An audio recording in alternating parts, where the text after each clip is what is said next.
When is the best time to change the maintenance box? For me personally, when I've seen the sign a few times, I think that's the best time to change it. Especially if you're not too busy, you know, doing photographs or printing anything out like that, whatever you're printing out. Don't wait until you're really busy and somebody comes up and says, oh, you need to change it. You know, it's better to change it sooner rather than later. I know it's an expense, but they're not that dear. I paid just over £10 for this, and I bought it on Amazon. I'll stick a link in the video description in case you want to go and check it out. So I've had this message coming up on my Epson status monitor, piece of software that you download from Epson. Very handy, and it tells you how much ink you've got in the printer, and it's about right. And also tells you maintenance box service life, and it's got an exclamation mark next to it, and you think, I need to change that. But there are two different ways of checking.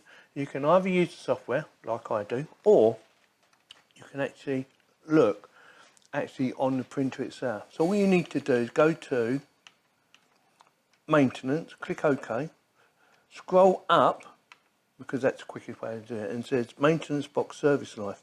Press on that, and there you go, comes up maintenance box service life. OK to close, and it's showing you it needs to be changed. Yeah, so that is the easiest way to find out. Either look on your printer, or if you like me and you use their software, it will come up and warn you it needs to be changed. It's quite easy to do. I've already made a video about this in the past, but I will do another one right now because I'm actually going to be changing this right now.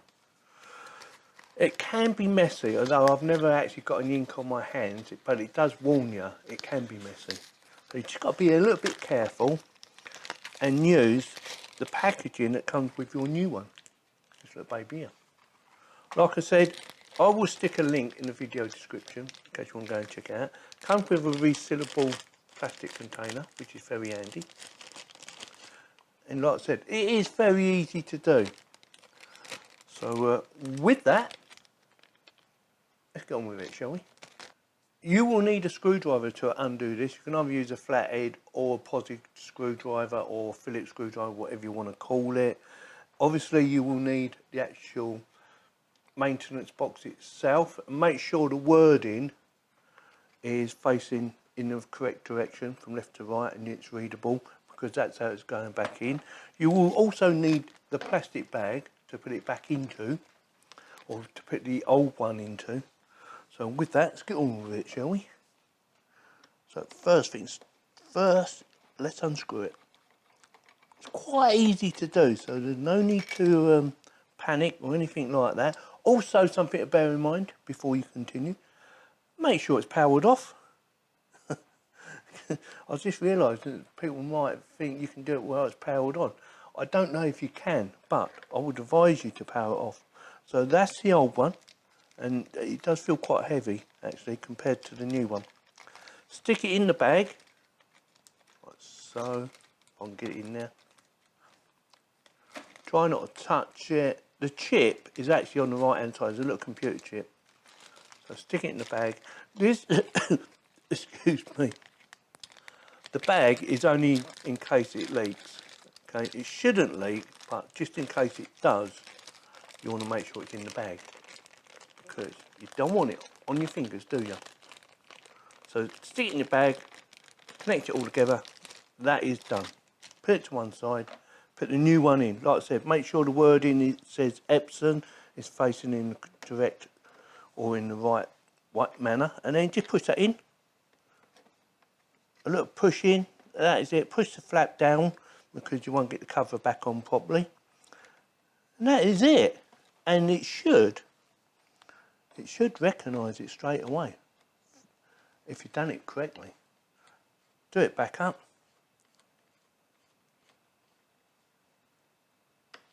Job done. You don't have to over tighten it, just give it a little nudge and that is it. Over tightening it is probably going to damage it. So now let's turn all back on and see if it recognises it. You don't have to do nothing in the software or anything actually on the printer software. You just go into maintenance and it should have recognised it straight away. Give it a minute to start up or whatever it takes before you have a look, because if it's anything like mine, it does take a little while to start up, settles itself down, connects to the Wi-Fi, stuff like that. So I'll shut up and I'll set it all up. While I was waiting for it to do a restart, I thought I'll have a quick look to see when I actually changed the last maintenance box, and it was back in 2019. So it's been good for a couple of years, and for just over a tenner, it's cheaper to change that than it is to change the printer. I don't mind changing that every few years. It doesn't bother me. I'd rather change that than change the printer. I love my printer. It's not perfect, but I still love it. So let's check to see whether it's done its job. Just scroll along again to the maintenance one, like that. You can go the other way as well, but I prefer to go right. Scroll up or down to get to the maintenance box service life. Press OK, and no message. Job done. That easy. So what I'm going to do now is I'm going to print out a picture. So press OK to close that. That is all done. Easy peasy, lemon squeezy. And that does feel heavy, like I said earlier. Make sure it's sealed up, because you could make a mess somewhere, and that will be going in the bin later. I have a picture of some flowers that I bought my wife, and that's what we're going to be printing out right now. Just want to see if she's going to smear or not, because I haven't used it for, well, over a week now, but I want to make sure she doesn't smear. Now, something to bear in mind, if you're a bit of a novice when it comes to printing out photos or images, anything like that, it can only print to the quality of what you're putting on there. So what I mean by that, if it's not a very good print in the first place, it's not going to make it any better. It might clean it up a little bit, but it's not going to bring all the pixels together, especially if it's got low pixel count. I think that's a good word, pixel count. Then it will show up when you print it out that it's low pixel count. It won't be very good. But this is a 4K image that I'm printing out, so the picture quality should be as good, or maybe even better, coming out my printer. We will see in a second.